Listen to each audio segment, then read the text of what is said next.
Dan AI sama robot itu tuh nggak jauh-jauh dari speed.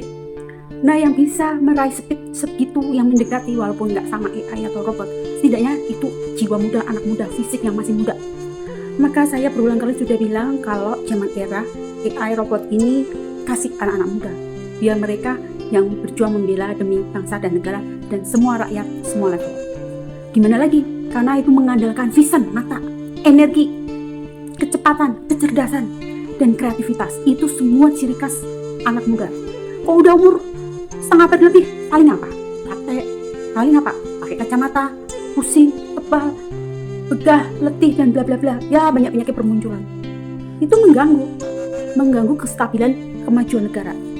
Kalau anak muda kan dinamis, ambisius, kreativitas. Tugas kita semua yang nggak muda-muda itu hanya mensupport, mengawasi, memonitor. Dan anak-anak muda yang bergerak di zaman AI ini atau robot, anak-anak yang punya kepribadian patriotik dan etika moral ciri khas negara Indonesia, itu yang kita ambil. Ya memang aku bilang anak muda, tapi nggak sembarang anak muda juga.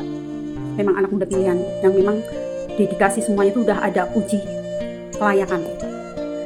Nah, untuk Wapres di sini bagus, Wapres muda. Justru itu menggembarkan dunia, itu seru. Kita nggak usah mikir lain-lain deh, mikirnya tuh untuk negara. Yang penting untuk negara dan untuk rakyat. Rakyat pun nggak satu golongan, tapi semua golongan, nggak satu level, tapi semua level. Dari kaya, dari miskin, dari menengah. Buat 3 elemen ini saling membutuhkan. Lagian Indonesia kan kaya raya, apa sih susahnya? Tinggal dikelola kekayaan kita udah punya image, udah punya ilmu, udah punya tenaga. So what? Jadi para kalian yang sudah nggak muda, please terima saja lah.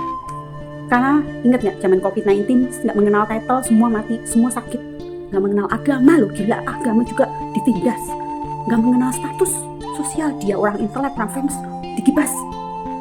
Nggak mengenal apapun, etnis, ras, suku, semua digibas sama COVID-19. Ya sama, cuman ini eranya beda namanya, era AI sama robot, speed. Kalau kita nggak ngedepankan anak muda, Indonesia nanti ketinggalan. Semuanya akan saling tumpang tindih, saling berimpact, estafet. Ya kalau kalah satu akan ngikutin, jatuh semua. Makanya sebelum terlambat, biarin aja, terima legowo. Jeleknya di sini sih, salah satu sebagian karakter orang Indonesia, orang-orang yang tua itu merasa nggak dihormati lah, merasa nggak punya harga diri atau reward, bla bla bla. Itu nggak zaman lagi pak. Sorry ya pak, saya ngomong gini demi realita. Nggak zaman kayak gitu-gitu. Yang kita pegang adalah siapa yang bisa, siapa yang sanggup menjawab tantangan era terbaru. Itu aja.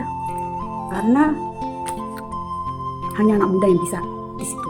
Tugas kita hanya mengawasi, memonitor, menyeleksi, dan saling sinergi aja. Dengan Ayu Prabapitutis.